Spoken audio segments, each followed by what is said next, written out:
Okay. Welcome everyone to the Collin County Hobby Beekeepers Association October virtual meeting, or club meeting anyway, let's say that. Hope everyone's having a good month. I know I feel a lot better with this cooler weather, let's say that. Getting out, working hives, checking all the conditions if they're fed, and hopefully everyone else's bees are doing well. Few things I would like to bring up tonight would be volunteers or nominations for board member positions that will be coming up next year. If anyone has a nomination, bring it to the board meeting next Monday night. Email me or call me before then if you would like. Then also, just to let everyone know, we do have the secretary, vice president, president positions open or available. The mentoring program does not have a leader. That would be available for someone to step in also, and possibly even the Honey Queen program. So just be thinking of that.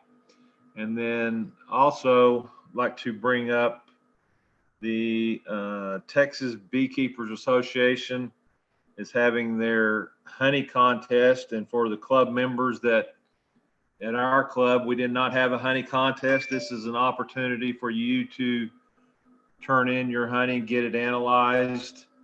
And that will be on October 24th. You can go to the TBA website and look for the information of where to send your honey samples and get them tested. There's also a mead contest. And if one person would send in their mead right now, you'll be the winner, because there's no mead that we know of that has turned in to be tested. Then again, the TVA is having their yearly meeting. Okay, I forgot to mention the honey contest is in Argyle. So you can mail it or you can hand deliver it to Argyle. But again, and that's just north of Denton, so not too far for all of our members. But the TBA is having a virtual state meeting November 7th, and or convention, but looks like it's going to be a full convention, except it's just going to be online this year, and see how that goes. They're going to make adjustments. So I believe the price was going to be $45 and all online. So take advantage of that. I'm sure there's going to be lessons to be learned there for all the members of the club that are new or even experienced beekeepers can always learn more. So they will be having classes on, I believe, the same day that they're having the meeting. So I'm not sure of the format. Just go online and look at it. But also tonight, after Blake has his bee tips, we're going to have Wanda Mansker. She's a club member. She's going to be talking about natural cosmetics from the hive. So hopefully we've got a full crowd listening, and I'll let Blake take it away now if you want to switch over to Blake. Sounds great, Russell. Thank you. Let me share my screen here. Okay, so October bee talk. Contrary to what this slide says, it's not 2019 as much as we might all like to go back to 2019 or forward to 2021. But this is a pretty interesting month for a lot of reasons. Uh, I haven't seen a fall bloom in North Texas like I'm seeing this year in a very long time. I mean, it's kind of stunning. I mean, driving around, it's like it looks like spring. I mean, I haven't seen so much yellow in a very, very long time. All these plants that you see in this picture right now are just going nuts right now. So the upper right hand corner, the broomweed, it's in full bloom right now. The goldenrod on the upper left is in full bloom. The white aster there in the lower left is in full bloom, and then the fall sunflowers are in full bloom. I mean, this stuff is everywhere. So I mean, I attribute it to we had some unusually good late August and September rain that really just brought all these fall plants on. And then we've started having some cooler weather the last couple of weeks. And so it's just really kind of generated this kind of super bloom fall. I mean, a lot of falls, it's hot and dry all the way into October, and we just get a little trickle of pollen flow. But man, the fall flowers are phenomenal this year. So really excited about that. Oh, just a quick little update. Up in North Dakota, our bees that are here in Texas are doing really well on this fall bloom. All of our North Dakota bees are put away for the winter indoors in storage sheds. So these are some pictures of them going indoors into storage up in Idaho. And we won't see those bees for almost 4 months. So we won't pull those out until the very end of January or the 1st of February to go into almond pollination. So except for the few hundred hives we have here in North Texas, we're bee free for 4 months. So what I'm seeing right now in North Texas, as far as current conditions, I mean, we kind of had, like I mentioned, the perfect late summer rains across really a lot of Texas. I presented this to a different group a couple of weeks ago, but at the time I said 3 to 4 weeks left of amazing pollen flow. I'm going to say we're probably down to maybe 2 to 3 weeks left of this really good pollen flow. Usually the end of October, things really start dying off. There's certainly an increased nectar trickle. I wouldn't, in some areas, there's actually been a fall honey flow. In most areas, there's just been a decent trickle, which is kind of unusual. A lot of times in North Texas, we don't even get a trickle, but we're actually getting a decent trickle of a flow. And then we've got just the kind of the perfect slowly cooling temperatures. The temperature is staying warm, but not hot. And that's just great for the bees. And it looks like next week, we're going to start seeing some days that are in the 60s. But then we've still got some days up in the 80s. So overall, just looking really good as far as the season. The only thing I'm getting a little bit concerned about is it's actually been a while since we've got a good rain. So we had really good rains through September. Things are getting pretty dry. And if you look at the 10 to 15 day forecast, there's no rain. So if that continues to hold true and we continue not getting any rain, then that fall flow is going to start petering out pretty quickly.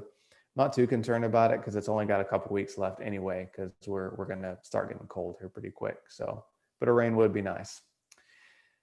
A couple things I want to mention, and we're going to kind of get back to the pollen and nectar flow in a minute. But one big thing to think about this time of year is combining hives. It's what I did half the day today, unfortunately, is going through several hundred hives here locally. And this time of year, I get pretty brutal when it comes to combining hives, because I mean, we're at the very end of the bee season at this point.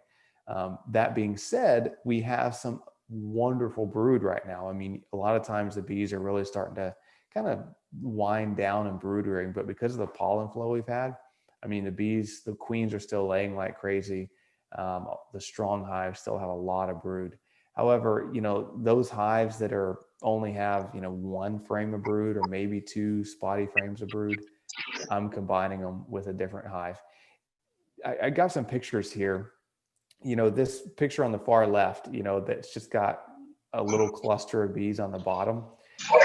If that's all you have in your hive, then I would definitely combine it with a different hive.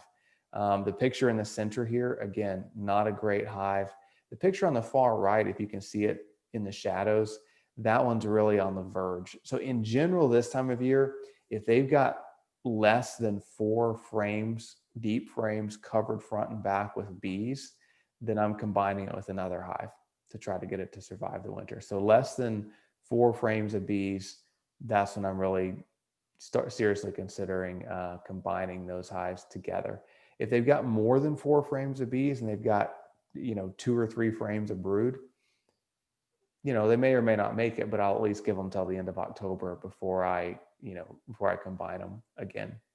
So, under 4 frames of bees, even though we've got a great pollen flow, probably just not going to make it. So October bee growth, like I said, I've already kind of mentioned this, but we're really seeing an unusually significant bee growth that I'm not usually seeing this time of year.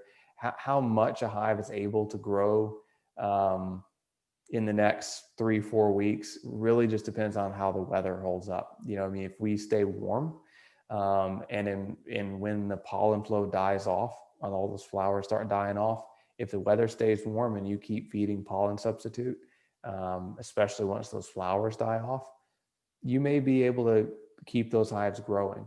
So I'm not quite as harsh as I usually am this time of year at combining. If a hive's kind of on the verge, I'm giving it a shot because if the weather holds, we might have a whole nother month of bee growing. So, but this is certainly, we're in the final month of major winter bee rearing. So we're in the home stretch for sure. And it's kind of the final month to really affect your hive growth wise. So, if I've got a hive that doesn't have 30 to 40 pounds of surplus honey or syrup stored in the second box, I'm feeding decently aggressively at this point, because if it turns really cold at the end of October, you won't really have a chance to get your bees fed. So speaking of feeding, so thinking about syrup feeding for October, over the course of the summer, we were feeding, more of a 1-to-1 syrup. We were kind of trickle feeding, giving them a little bit of syrup each week to get them to keep rearing brood. Now's the time to start switching to heavier feeding, 2-to-1 syrup, to really get bees to start storing syrup for overwinter use. If your bees don't already have 30 to 40 pounds of syrup or honey in their second box. So the goal is to have, again, 30 to 40 pounds of honey stored in their second box, whether that's a second deep or a second medium, doesn't really matter. Remember, a medium box is completely full, is 30 to 40 pounds, and a deep box completely full is about 60 pounds. So it gives you a gauge for how much you've got. You want to make sure that's achieved no later than the 1st of November, because once it starts getting really cold, the bees stop eating syrup very well. They're clustering, they're not moving around as much, and they really kind of shut down the intake of syrup like we want to see. So, you've got about 3 weeks tops to get them to make sure they've got 30 to 40 pounds stored in that second box. And of course, continue feeding, essential oils, probiotics, et cetera, as you feed. So a common issue is that maybe we fed too well. If you fed too much and your bees have more than 30 to 40 pounds, that could be fine. I mean, if you've got 150 pounds of honey in the second and third box, that's okay. When I get concerned about too much honey is if there's no room for the queen to lay in that lower brood nest where she's supposed to be laying. So if they brought in so much honey, or you fed so much that there is no room for that queen to lay, that's when I'm concerned, because we want that queen to keep laying as long as possible to keep the population up in the hive. So that's certainly something to watch for as you go through your hives. Make sure as you're looking through the frames of brood that you've got, room for that queen to lay. You want open areas in the brood nest to where she can lay. So I'm going to try to play a video. We'll see how well it works. But in case the audio isn't great, this is on YouTube, the Texas Bee Supply YouTube channel. But the key points, the key takeaway points are, I'm less concerned about this the later in the year it gets. So I mean, if it's November 1st, I don't really care anymore if there's no room for the queen to lay, because they're going to be shutting down anyway. But over the next 3 weeks, we still want some room for her to lay. The queen should have, through the month of October, at least 4 to 6 frames available to lay on. And that doesn't mean 4 to 6 completely empty frames. It means that she needs to have room, or she needs to have 4 to 6 frames of brood, and the opportunity to lay on 4 to 6 frames. So what that should look like is, in your lower brood box, ideally you've just got 4 to 6 frames of brood that the queen is laying on. If she doesn't, if there's only 2 frames of brood and it's a really strong hive and every available cell is full of nectar or syrup, then what you can do is remove 2 frames of honey on either side of the brood in that lower brood nest, set them out about 20 feet from the hive, let the bees rob the honey out. Usually only takes a few hours.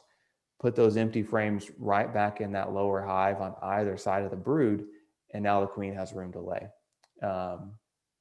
So, you can stop feeding, or at least really slow down the feeding if that happens. So let me try to play this video. And if it's sounding pretty rough, then Russell or Mike just say something and I'll move on.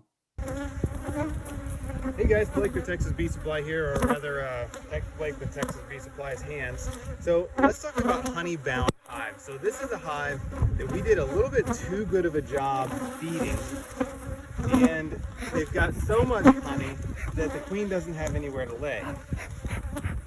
Now, this is less and less of a concern the later in the year we get. So if it's, I'm going to say, mid-November or later, I'm not that concerned, because the queen doesn't need to lay much anyway. However, if it's, the summer or early fall, you want to make sure a queen has room to lay so that she can keep laying.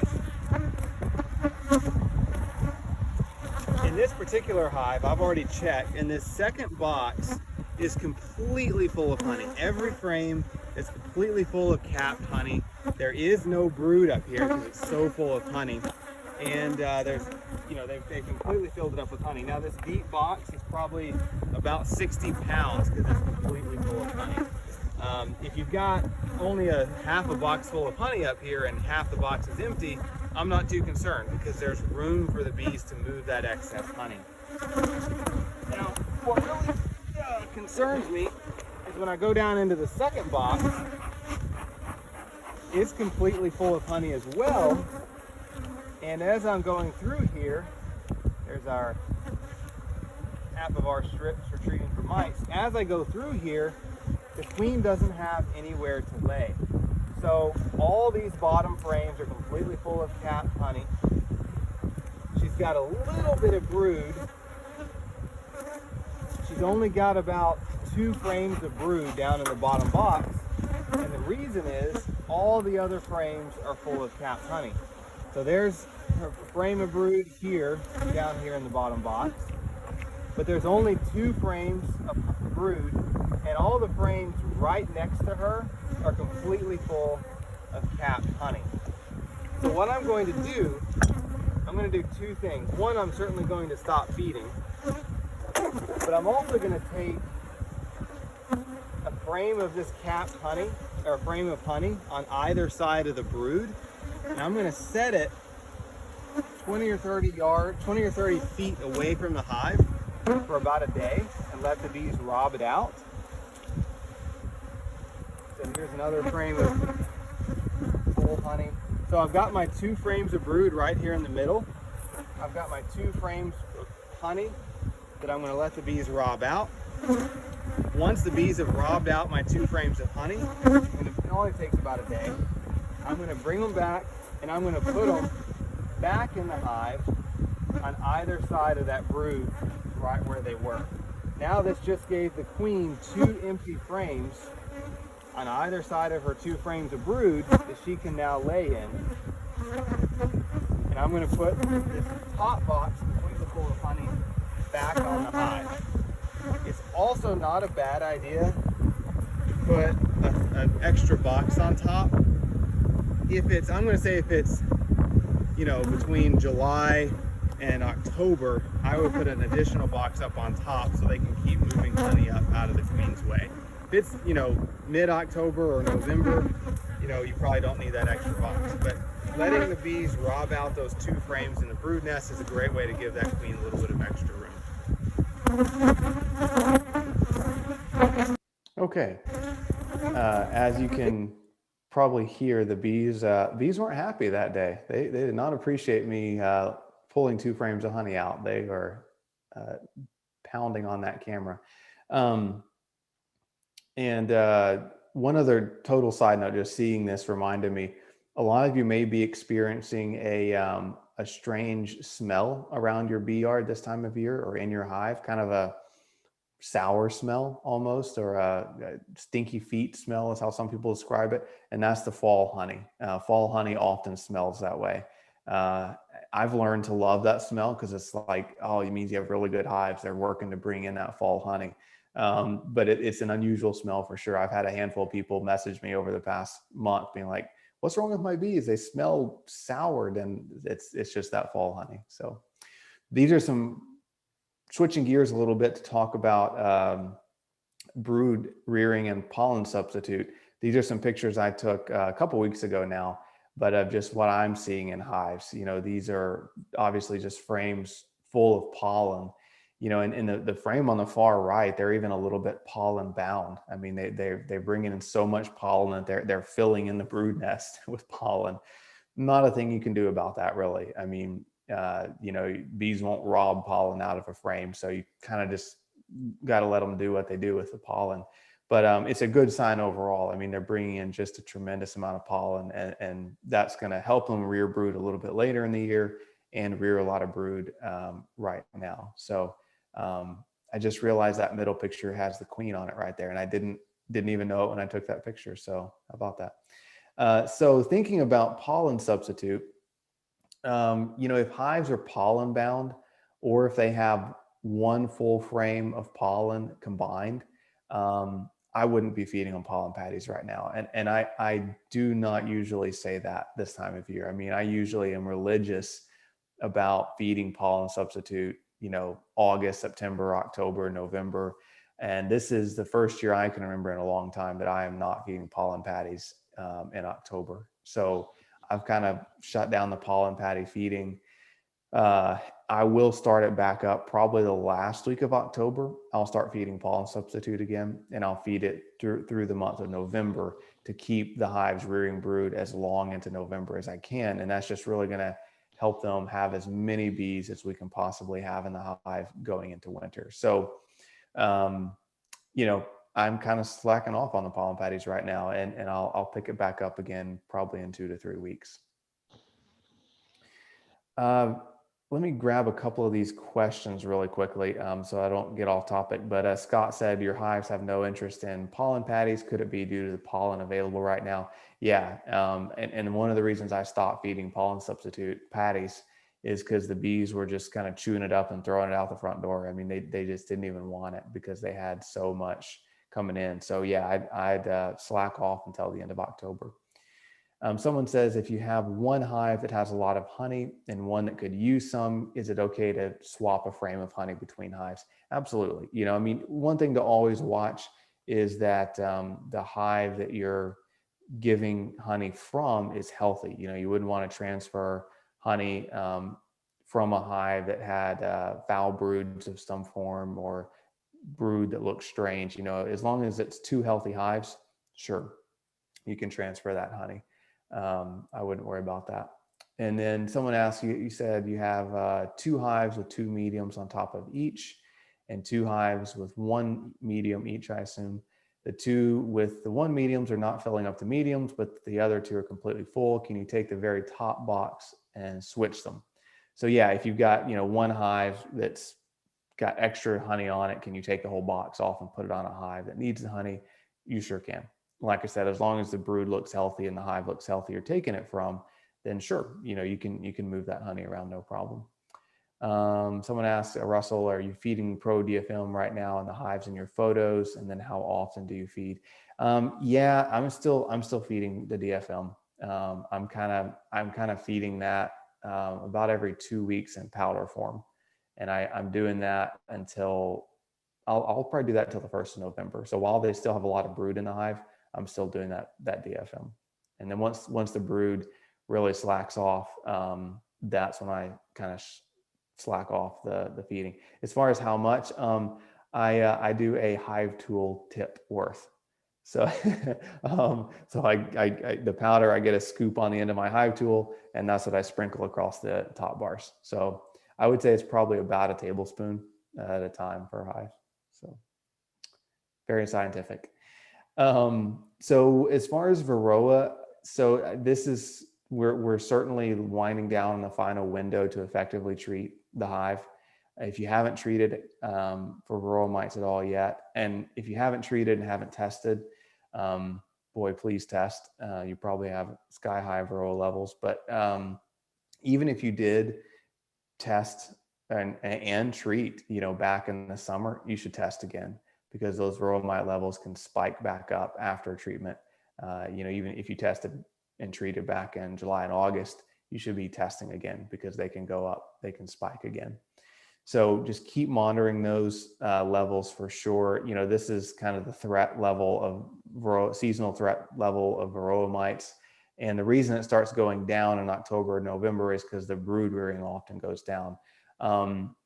If I were to adjust this graph a little bit for this year, I would keep that threat level high in October because of all the brood we're seeing reared. So it's critical that as the bees are rearing this final round of brood, that it's largely mite free. Because if you've got Varroa mites sucking the fat from the bees as they're developing, those bees are not going to make it over the winter. So make sure you're doing your tests and then treat if your hives are high with mite levels. The cool thing about this time of year is because it's cooled off now, you can use a lot more treatments that we weren't able to use in the summer because of the heat. So Apivar was about all we could use in the summer, or oxalic vapor. But now that it's cooler, we can use Apigard, you can use any treatment really. And then as the hives become increasingly broodless, the oxalic acid becomes incredibly effective. It certainly works best in a broodless hive, or the less brood there is, the better it works. But your range of treatment is limitless this time of year because of the cooler temperatures. So, but that being said, if you do have a high mite count, especially this time of year, I would probably recommend using Apigard, maybe oxalic acid vapor, because you get a pretty short window before the bees really start going into their winter cluster. And once they really start going into their winter cluster, a lot of mite treatments aren't quite as effective because their bees are clustered really tight, and it's hard to get a treatment to penetrate that cluster. And so you need something that's going to work pretty fast. And the problem with the Apivar, the strips, is it works pretty slowly over about a 40-day period. The Apigard, the thymol gel, releases quickly and works much more quickly, as does the oxalic acid vapor. So I would, if you do need to treat for mites this time of year, I would go with a faster treatment that is going to give you a quicker knockdown. And again, the key is test, test, test. This picture on the left here is every beekeeper's nightmare, but this is one of the easy check tests. And you can see there's tons of Varroa mites down in the bottom of that. And this was a hive that we had treated and got the mite levels down to almost zero back in July. And we tested again in mid-September, and they had, I think it was 40 mites in the one test. So just because you treated right after you pulled honey doesn't mean you don't have an issue. I really recommend, testing and treating right after you harvest your honey, and then certainly testing again in early September to make sure those levels didn't spike again. The drones are being kicked out for the season, so you probably aren't seeing many drones left in the hive. And if you are, they are being thrown out of the hive. And this is kind of it for those guys. So one final thing, and then I'm going to wrap it up and take any questions that you have. But this is just a winter checklist to keep in mind as you go into the winter. by November 1st, if you're going to use entrance reducers, go ahead and put those on. I would say late October, you can put those on. Make sure you've got 30 to 40 pounds of honey or syrup stored in the second box, 3 to 4 frames of honey in the bottom brood box, mites under 2 per 100 bees, combine hives that have 4 deep frames of bees or less, put pollen patties on starting in early November, remove those queen excluders so the bees don't move up through that queen excluder and trap the queen below and she freezes. And then it says cover screen bottom boards, but really if you have screen bottom boards, all you need to do, I wrote that and I guess I was tired or something when I wrote it, because I don't usually recommend covering screen bottom boards. I'm disagreeing with myself here. All you really need to do is prevent a cold wind from blowing up under the screen bottom boards. So really you just need to block off the sides around your hive so that cold wind can't blow up under the screen bottom board. You don't really need to fully cover it. So just block that air.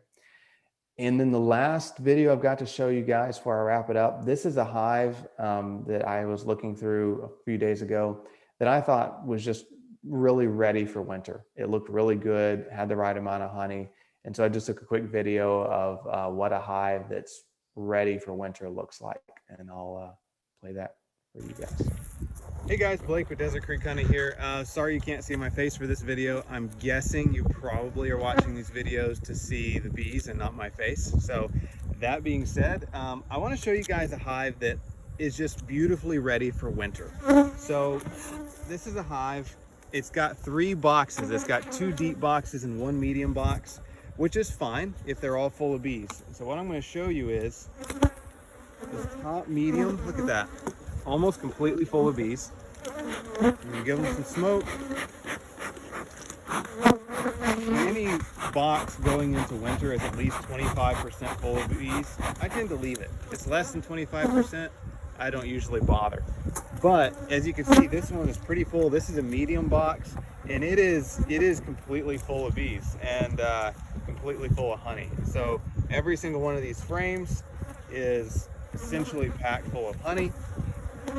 That being the case, it's going to be 30 to 40 pounds of weight, which is more than sufficient. Down in the bottom box,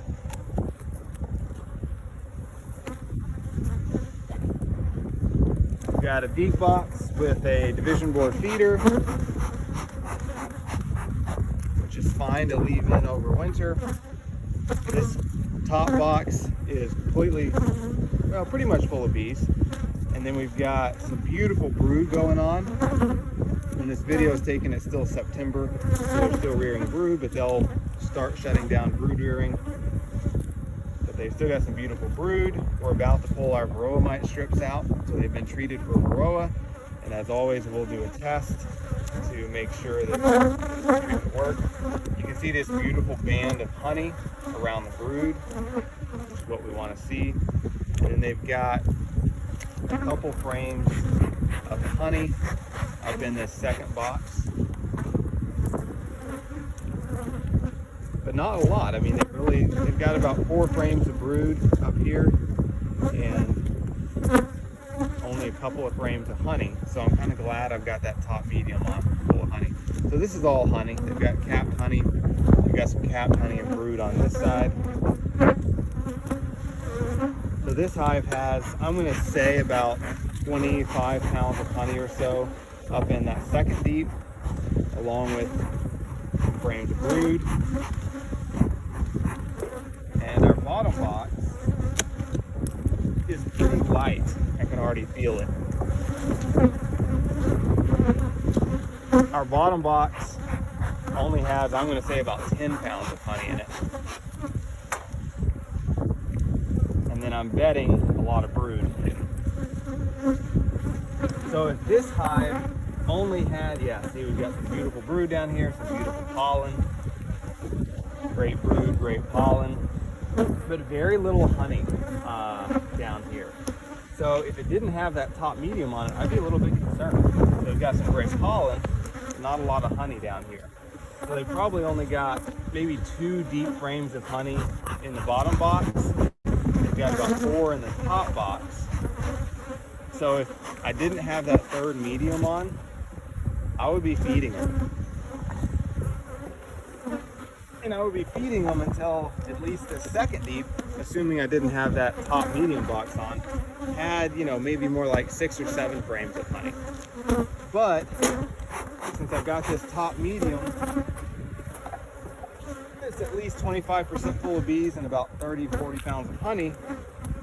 I'm just going to observe this hive. I'm probably not going to do a lot more feeding on it. I'm just going to watch it, make sure they keep this second box pretty much completely full of honey.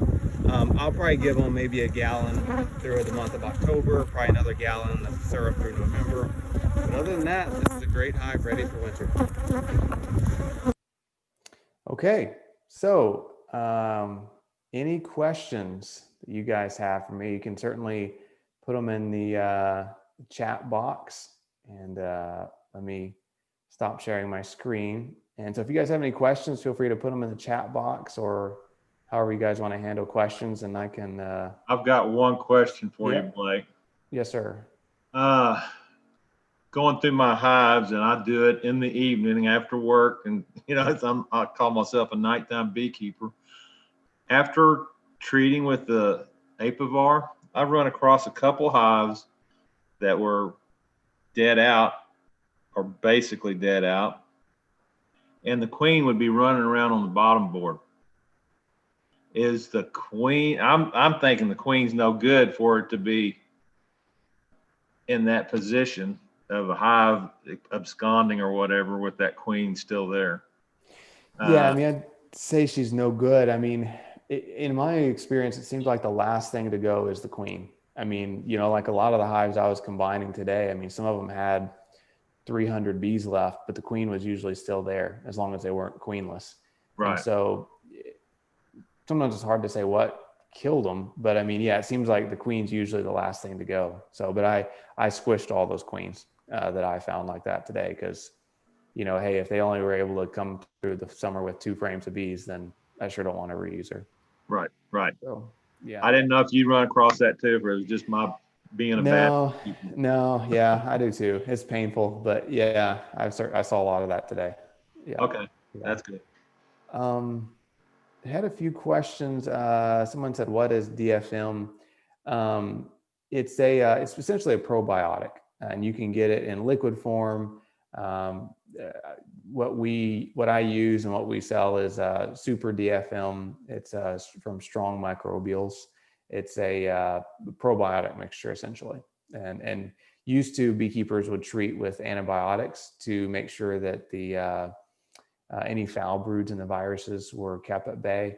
The probiotics are a much better option, much better for the bees, obviously, and they do a really good job of keeping the foul broods at bay, but then also boosting the bees' immune system to help them deal with any residual viruses left from varroa mites. Because even once you have varroa mites killed off, viruses from the varroa mites can last for 6 months. So those probiotics help the bees deal with that a little bit better. So then Scott said, you had a hive replace the queen about 2 weeks ago. You're waiting to see if she lays, but you're wondering if the odds of her mating are very good in late September. Would there have been drones to mate with?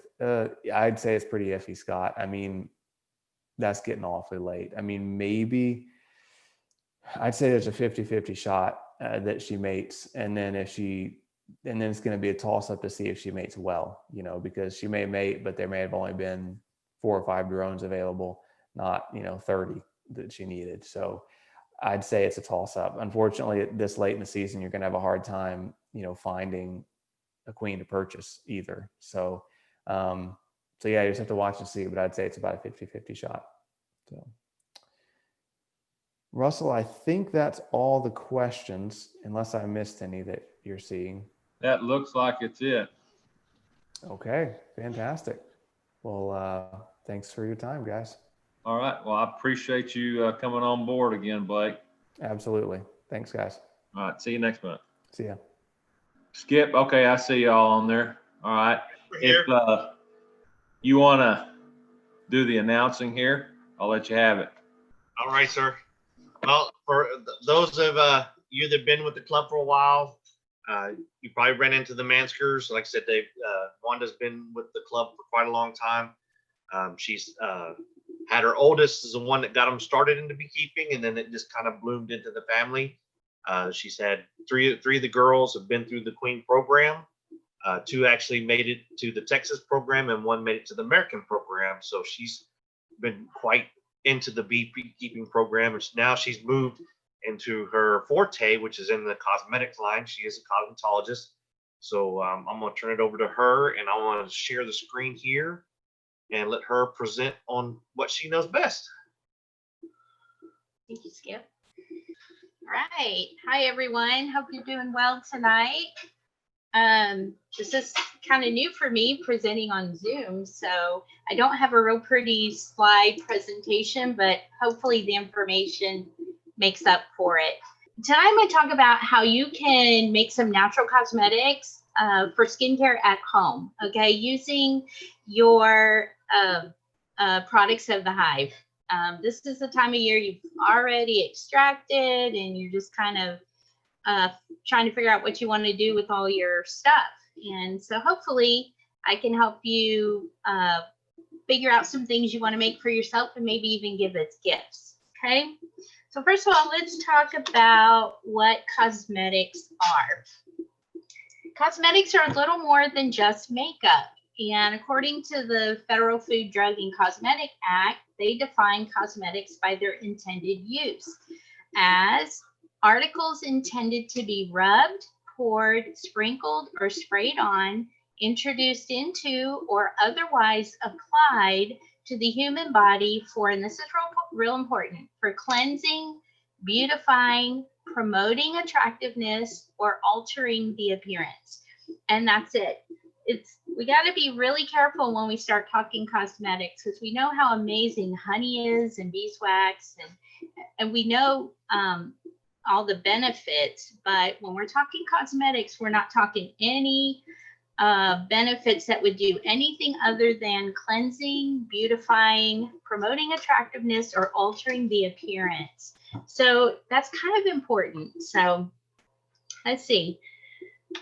So there's a lot of information on what to do and not to do when making cosmetics, but hopefully this little cartoon will kind of help lighten things up a little bit and let you know that it can be really fun to do a few things at home for yourself.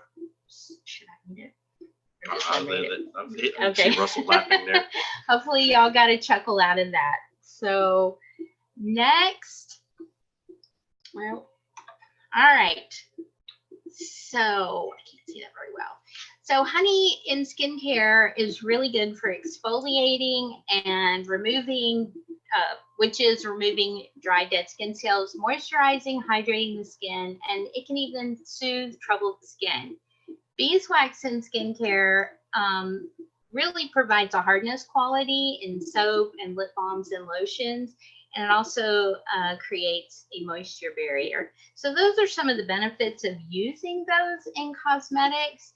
And basically, doing your own cosmetics at home is really, really simple. You need a few basic tools and a few basic ingredients. And right off the bat, I would say you would probably have just about anything you need at home, tool-wise, to make some cosmetics at home. But as with harvesting honey, I would suggest, or processing your own beeswax, I would suggest that you have separate tools. You don't want any cross-contamination issues there. But so some of the basic tools I have on here is a double boiler.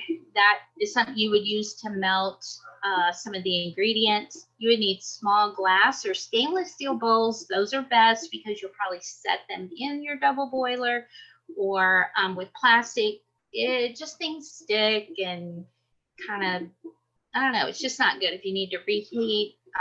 I find glass or stainless steel is better. Measuring cups and spoons, same thing. Small rubber spatula, a kitchen scale for measuring. You want to measure to some degree. You don't want to, I mean, you could throw a dash here and a dot there, but really it's better if you can measure it out a little bit. A small coffee grinder, depending on what you're using. If you're going to make stuff with propolis, that would really come in handy. Paper towels are always a must. Always, always, always. I don't know as a beekeeper, but how y'all feel about it, but like paper towels are my best friend when it comes to beekeeping. I make beeswax spills, and paper towels are super easy to sop it up, and I'm a pretty messy person. I have coffee filters on here. You can drink coffee while you're making your products, or you can actually use a coffee filter in a fun skincare product I'm going to tell you about. All right, and then you'll need something to put your finished product in, like maybe those little small sample cups, like when you go to a restaurant to go lately, they give you these little cups with anything. Condiment cups. There you go. Or you can even use small, like Tupperware, or I say Tupperware. I like to use the little glass containers. But all right, on to basic ingredients. You can see the list there. I say oils of choice: olive, coconut, sweet almond. A lot of these you can buy at your grocery store. Butters of choice: shea butter, cocoa butter. I mean, they're well known for having amazing benefits on the skin, but they're just fun to work with. But some that you may not hear much of is mango and avocado butter. Those are really good too. And mango and avocado is very similar to shea. Vegetable glycerin, beeswax, which hopefully would be your own, filtered and clean. I will tell you, when I first started, I got one of those kits from Daydan, a lip balm kit.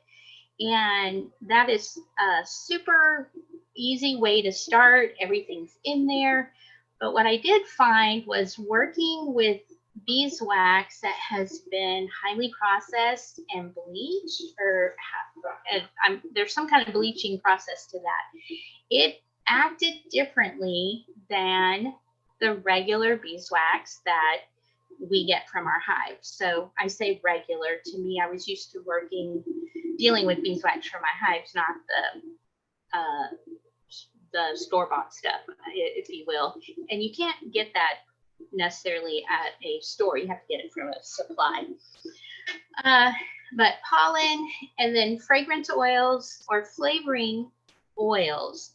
The flavoring oils you'll use like in stuff like lip balms, but you want to make sure they're oil soluble, not water soluble. That makes a big difference. The other thing is you really want to be careful if you're going to scent anything or flavor it. Make sure that the scent is skin safe. Don't get candle fragrances. They're totally different. They're totally different products. But I only use skin safe oils, butters, and fragrances. And look at that. I spelled fragrances wrong. Okay, next.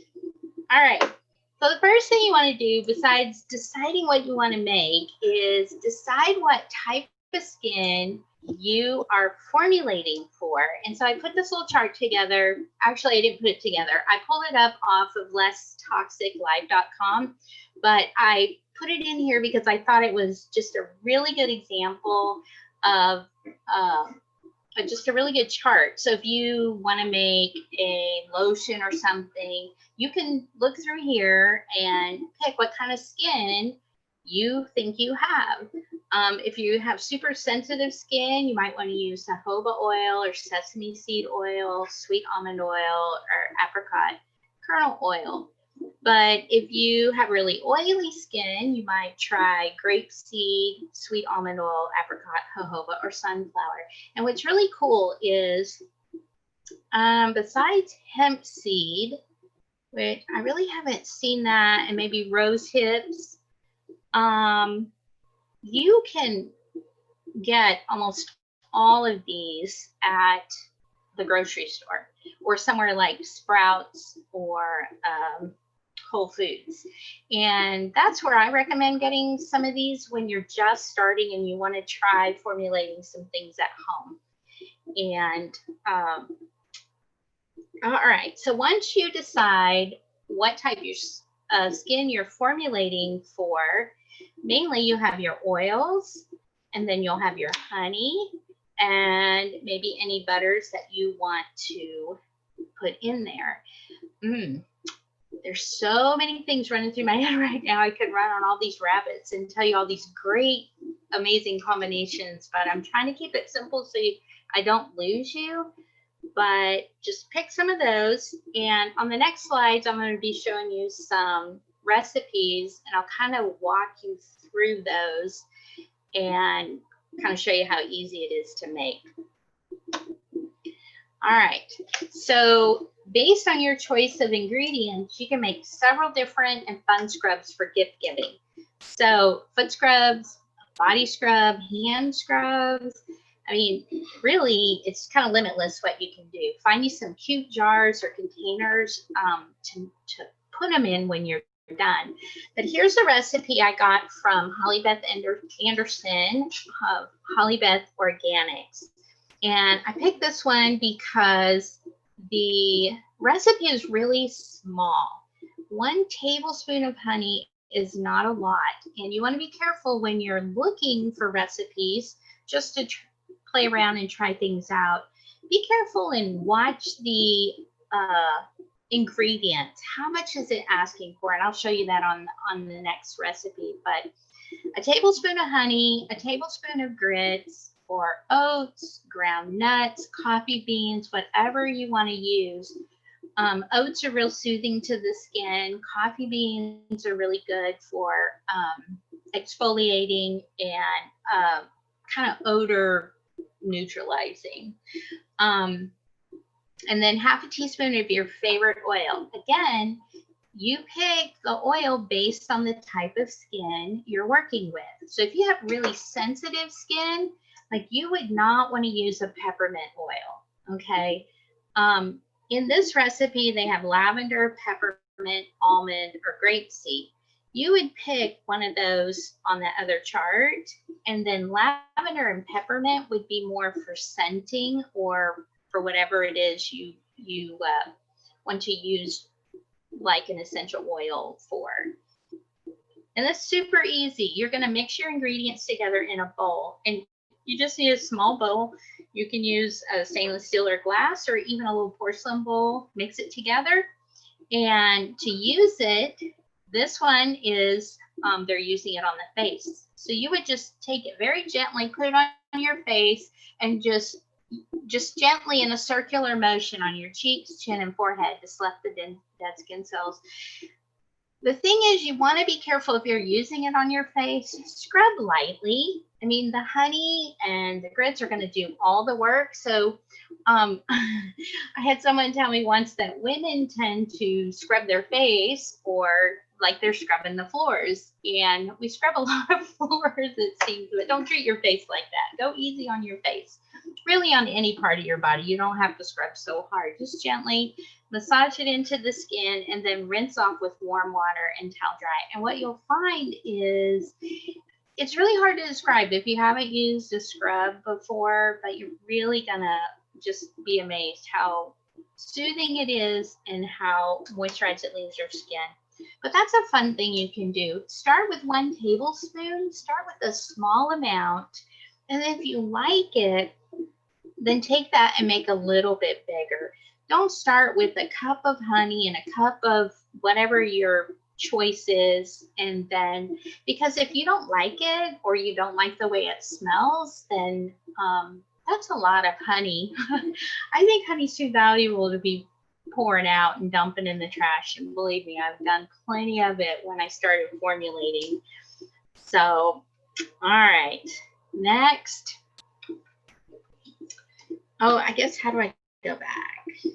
I go back. Okay, also, just a real quick on the cute jars or containers for gift giving. You can find those at like Hobby Lobby or Michael's. That's kind of my favorite place to look for something different and unusual. Thanks, Kim. All right, so here's another fun thing, a honey and pollen sheet mask. Sheet masks are super popular right now, and maybe you don't want to spend the money on one. You're a little afraid to try it. You're not sure about the ingredients. Well, here you go. You can make one at home. And basically you take a 1/4 teaspoon of honey and then a sprinkle of powdered Collin. I put 1 to 2 granules, but really you probably do 6 or 8 if you're going to do granules. If not, I have these measuring spoons that are in increments of pinch, dash, smidgen. You know, they're kind of fun. They're really small though, and I use the smidgen. But take that Collin and if you use the Collin granules, just crunch them up real good so they're real powdery. Anyway, then you'll mix your teaspoons of warm water. And then once you get it all mixed up real good, so it's kind of got a uniform consistency, you can use a coffee filter and make your own sheet mask. Now, I thought this was kind of fun because, okay, this quarantine stuff I know it's gotten me pretty just stressed out. I'm kind of done with it, right? All right, guys. Does anybody drink coffee from the coffee pot still, or do you use the Keurig? We do a lot of Keurig, but I'm about ready to go back to the regular coffee. But anyway, if you got a coffee filter, so if you look at this coffee filter, it's about the size of a face. It's really just perfect for trying this out. But there's no face in it. There's no eyes, nose, or mouth. All right. And those sheet masks are they're kind of scary looking anyway. But what you can do is take the coffee filter, and the best way to do it, don't put it on your face. And it's kind of like that iron warning. Do not iron your clothes while you're wearing them, right? So for this, making your face mask, you're going to need your face, but don't cut while you have it on your face. You'll trim your eyelashes or something, and then that'll be really bad. You'll want more than a face mask after that. Okay, so this is what I recommend. Take your coffee filter, and you're going to put it up to your face, and just use your hand, and just make these little marks, right, where your eyes, so I have my glasses on. Take your glasses off, and do this. Fold it in half. And then just kind of make a little eye mark. The thing is, with this coffee filter, it's going to leave that mark. Can you see that? Okay, so just do the best you can. There's no scientific anything to this. But when you go around your nose and then do your mouth like that, okay, so you've got a mark. Just remember that mark. Then, not have a pair of scissors, but you'll cut where your mouth is. You'll cut that little thing around your nose, and then just fold it in half and just cut where you marked for your eye. And then when you open it up, ta-da! Looky there. I did this one earlier, and I'm telling you, these are kind of scary, but check it out. There you go. Doesn't that look like one of those store-bought ones? All nice and fancy. Okay. So when you got this done and you got your mixture in your bowl, then you can take your face mask, your sheet, and you just fold it. I folded mine in 4ths, and then there you go. And then put it down in your mixture and let it sit there for a few minutes for the filter to absorb all the ingredients. Then when you're done, kind of shake it out, and then take it out of the bowl, and then you can lay it on your face and just kind of smooth it out. Make sure it touches where you want it to benefit your skin, and then let it sit for 20 minutes. Now, I recommend you do this at home, not when you're about to run any errands. You don't want to scare anybody with your mask. I know we're getting close to Halloween, but this one would be kind of sticky too. So, all right. Well, then when you're done, it'll kind of dry on there. When you're done, you just peel it off. You can throw this in the trash and then rinse with warm water. All right. Now, the thing about this particular recipe, a 1/4 teaspoon of honey is all you need. You do not need more than that for your face. A little bit goes a long way. Add a few more granules, really just depending on what you want, how much Collin, you want to use, kind of that changes the consistency. 3 teaspoons of warm water is a bit much. I would use more like, start with a half a teaspoon, mix it up really good and see what the consistency is. And then if you think your filter's not going to absorb it well or evenly, then add a little bit more in half teaspoon increments. But you should never need more than, I'm not sure why that said 3 teaspoons, but sorry about that. Anyway, it's just a fun way to get the good benefits of a sheet mask at home, and your skin will love it, especially after having to wear these face masks all the time and everywhere we go. But there we go. So start with that. And I'd love for you guys to send me pictures of your work in progress. That would be fun. All right. So the next recipe I have here is the Honey Kiss Lips. I found this recipe at the National Honey Board website, which is honey.com. And I found this several years ago. And but this is one of those recipes where, again, I would experiment with way smaller quantities, okay? This makes a lip balm that really you can customize to any flavor you want. Like, sky's the limit on the flavoring. And as long as you're using an oil-soluble flavoring. All right, so these ingredients are sweet almond oil, beeswax, and 2 tablespoons of honey. Now, this is making a lip balm that you would find in, that you would put it in like a little tin or a little, just a little plastic container with a screw-on lid. This is not a lip balm for the tube, okay? And again, I would not start, even with the oils, I wouldn't start with a full cup. You're practicing and you want to try it out, see if it works for you, if you even like it, or if that's a flavor you'd like. I would start by halving the recipe.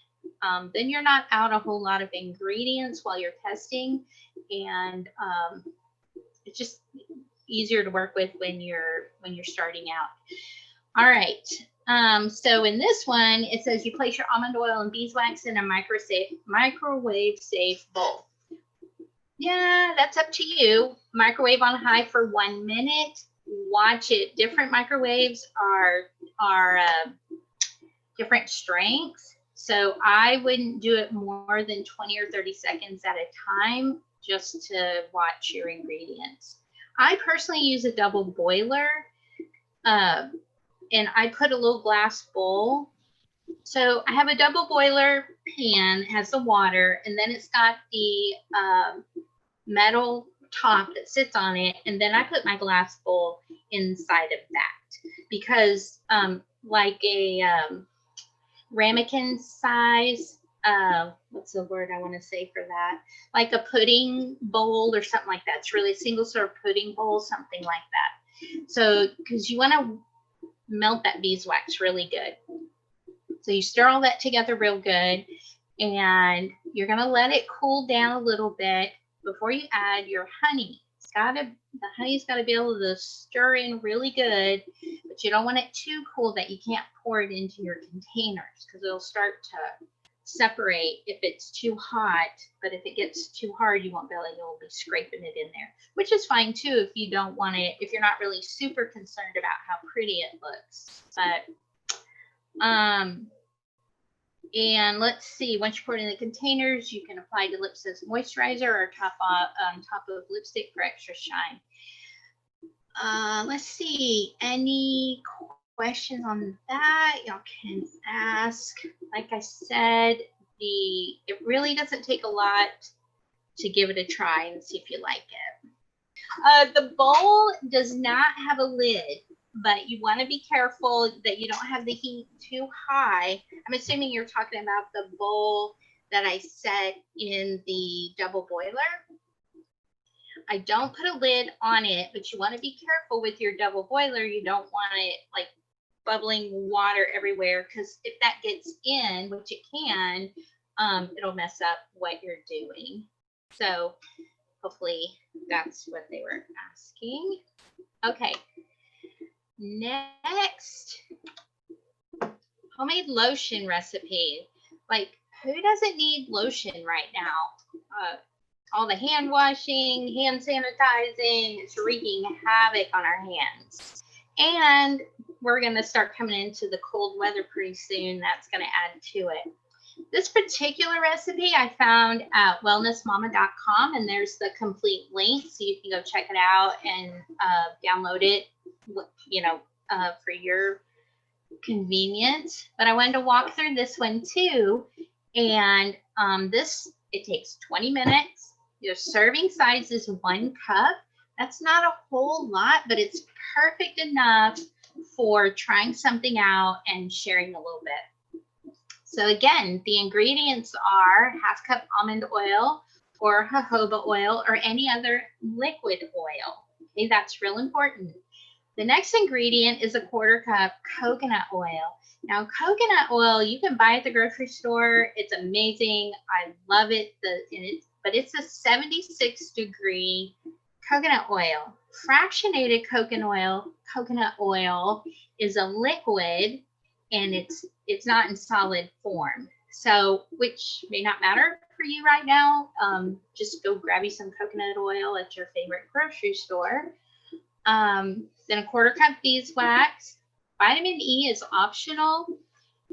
Shea butter or cocoa butter, that's optional as well. If you can get your hands on some, it's really nice to add. Essential oils would be something like lavender or what's another one? Lavender is the one off the top of my head. That's really great in lotion. Vanilla extract is it's optional. I don't use vanilla extract, but again, it's an alcohol-based thing. But anyway, so what you would do is combine your almond oil, your coconut oil, and your beeswax. Melt that in your double boiler. Now remember, you have, I guess a good rule of thumb is look at the amount of your ingredients. So 1/2 cup almond oil, 1/4 cup coconut oil, and 1/4 cup beeswax. That's 1 cup of ingredients. So you want a container just a little bit bigger than that, so you can stir and really work with it before you pour it into the containers. But I recommend melting your coconut oil and your beeswax and almond oil first, because those can withstand a little higher heat. So melt those first, and a slow, how do I want to say that?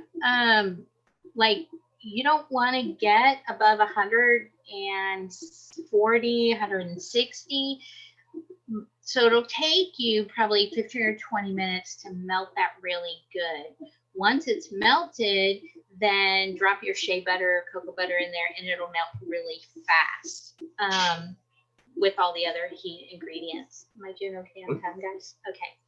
So you're going to stir occasionally as the ingredients melt. You don't want to whip it or do anything, real vigorous. You just want to gently stir it, because you don't want to introduce a lot of air bubbles. You just don't need it. And then when they're all completely melted,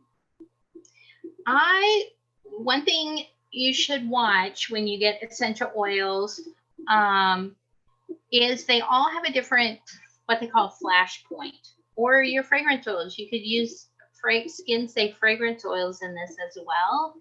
But look at your flash points, and you want to make sure it's cooled down. If you put an essential oil in your lotion when it's too hot, you're not going to have that smell anymore. And I guess I should put on there a thermometer, but that's getting complicated. You don't have to be that complicated. Just let it cool down a bit, and then add your fragrances and your vitamin E. You can use a candy thermometer if you have one of those at home. That would work perfect for checking the temperature. But once you have all that mixed together, then you can pour it into a glass jar or tin. Now this makes a solid lotion. It doesn't go in a pump bottle, okay? Because all of this is what's considered anhydrous, which is no water in it. So it's not going to be thin like a pump or squeeze bottle. All right, but you will use it like a regular lotion. It's ultra moisturizing, and it will kind of stay on your skin a little bit better than a liquid lotion. I hate liquid lotions. So, but anyway, this is a great homemade lotion recipe that you can try. And again, you can get these little flat tins at, say Hobby Lobby or Michael's, and put them in there and to give them for gifts. You can get Avery cute little labels and put on there and give them as Christmas gifts or something. That would be fun. And use within 6 months for best moisturizing benefits. The other thing to remember is when you're making these products at home, you don't want to make a whole bunch and think it's going to last you 6 months. Your product that you make at home will not, it doesn't have any preservatives or anything like that, so it won't stay good for 6 months. You want to make smaller quantities that you know are going to be used rather quickly. Let's see what else. Otherwise, you start getting into needing preservatives and things like that. And there's comments, people say honey is a natural preservative, but really when you're making cosmetics, once you start using it, you've got to be really careful. If you use a scrub and you set it on your shower for 6 months and you've already got a little moisture in there, I mean, if you add moisture to your honey goes, it goes bad. What's the word? It starts fermenting. Well, it has the same kind of effect in your products, but worse because you have all these other ingredients. So you don't want to create extra bacteria or anything. So the whole point is don't let that scare you. Just make a little bit at a time. These recipes are very small amounts and they're great to make if you've got a little bit of time and you know you'll use it within a month or 6 months at the longest. So let's see. And according to her recipe, she said a little goes a long way. This lotion is incredibly nourishing and it was also great for diaper rash on baby, for eczema, or for preventing stretch marks. I don't know that, but you definitely don't want to make this and then try to sell it to somebody saying it will prevent stretch marks, because then it's no longer a cosmetic, it's a drug, and then you fall under FDA regulations, which can get really ugly. But let's see what else. I think that's about all I've got. So here's some more information, like making products for personal use. Experiment with different oils and other ingredients. Just have fun. Buy small quantities and try it out. If you like it and you want to do more, then you can always buy more. Know your skin type and start with ingredients that benefit you and your skin. So, I mean, you want to, my whole thing was anything I made, I had to like it. If I didn't like it, I mean, if I ended up stuck with it, then I had to like it. And I didn't want to have a bunch of stuff sitting around that I could use. And then I branched from there. But again, pay attention to flash points of fragrance or essential oils. You don't want to spend the money on the oil and then try to put it in your thing only to find that it was too hot. Like, don't put it in when you're melting things. Wait till you're done and about to pour it in your containers. Use only skin-safe products. That's really important to ask before you buy it. Look on the label. It'll tell you if it's skin-safe or candle-safe, or excuse me. If it doesn't say either, I would probably stay away from it. Excuse me. I should have brought some water. So the main thing is have fun in the learning process.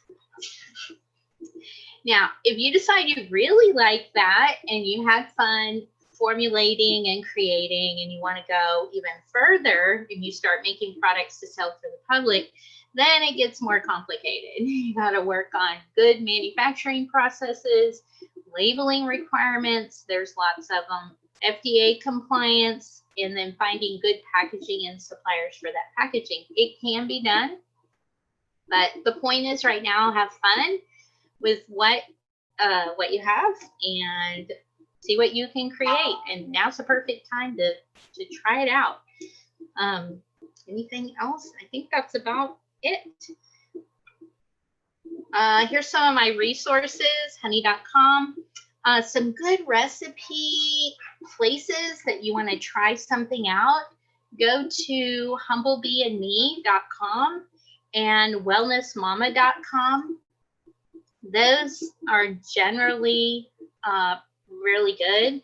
Just look for the quantities on the recipe, make sure they're small, and again, craft stores for cute packaging, or you can even make your own cute little packaging. Grocery or bakery supply for flavoring, and then containers if you want a few more than what you can find at the craft stores, which is really, it is kind of hard to find some of the packaging right now, but you could try SKS bottling or Uline. Have fun. If you have any questions, let me know. And Wanda did a mason jar, melted it in it, so they didn't have to transfer it. Yeah, there you go. Yeah. For preserving lotion bar to be given as gifts. Okay, so if you're making a product without water, you do not need to add a preservative.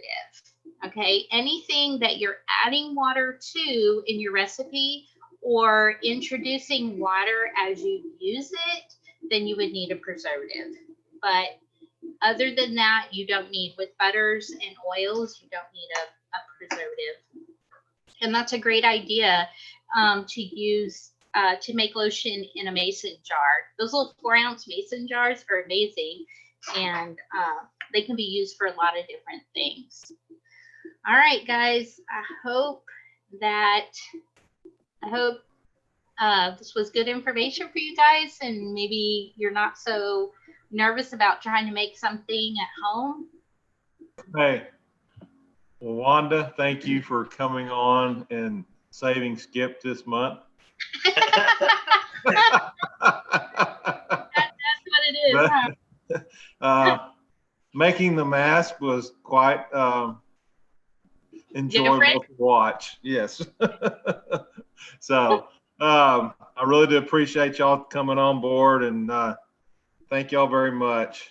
And we got Beekeeping 101. The second session is 10/26 of this month. I believe that's at 6 or 6:30. Do you recall that, Skip? 6:30. Other than that, I think we had a good meeting tonight. We just say that some of the places I know, like when my wife started with the cosmetics, she went to Glory Bee and got her little kits and stuff like that. I think Data has a chapstick kit. So there's some of the different bee supply places. I think Savannah Bee Company in Georgia is one that does cosmetics too. And they have different little recipes online and stuff like that that you can try. So, and some of them have kits. So you can try it in the kit first and see if you like it. But Wanda is up at the Canton Trade Days on the mountain, and she has her store there. So you can actually get, if you're in the area and want to go to First Monday, that's a plug for her. Yay. Yeah.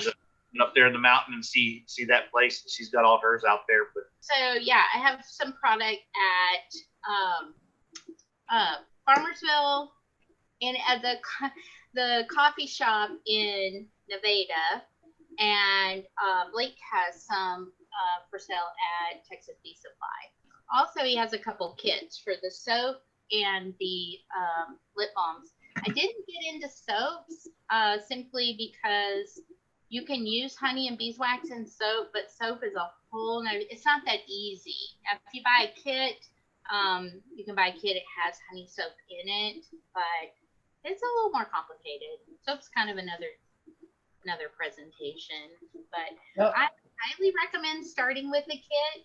I think I'm a kit gal. Anything that can come in a kit that I can try for the first time, I think it's pretty amazing. It kind of takes the guesswork out, and you get a feel for how different oils and butters work, and you decide if you even want to make it again. Like, it comes with all the instructions, and I'm for kids all the way.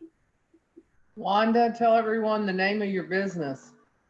The name of my business is Be Simplistic, and I make cosmetics, bath and body products with simple, clean ingredients.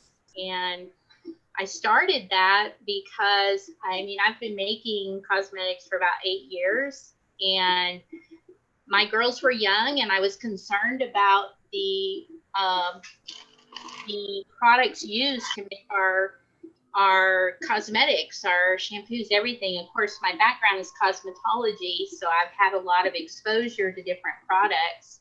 And when my mom came down with cancer, every doctor I went to with her asked, what chemical have you been exposed to? And I finally looked at my mom one day and I said, Mom, if they knew what you were exposed to, it's almost like they would know exactly how to treat you. And, I can't, and some of you know Gary's round with cancer as well.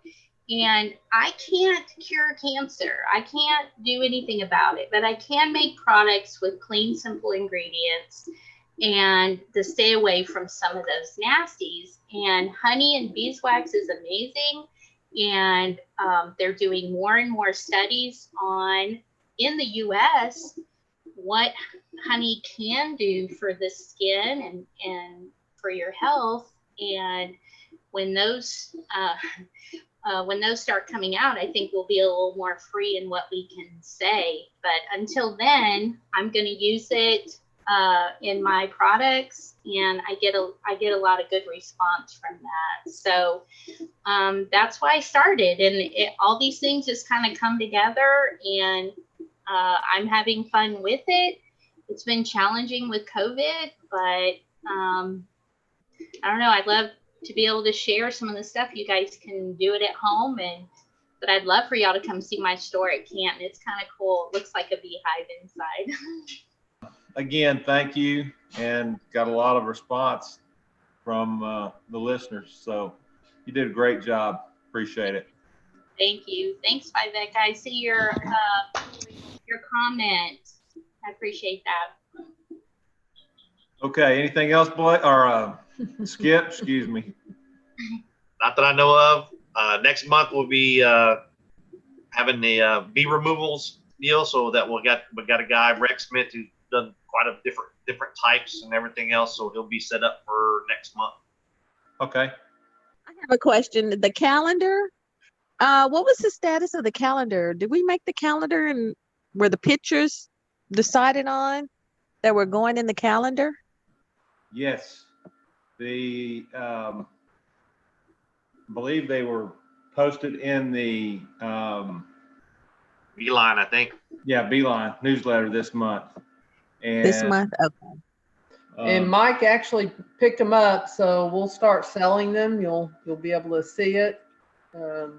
And well, yeah, I haven't read the newsletter, I'm sorry to say, but the board did decide to give those away with a new subscription to the club membership starting in January.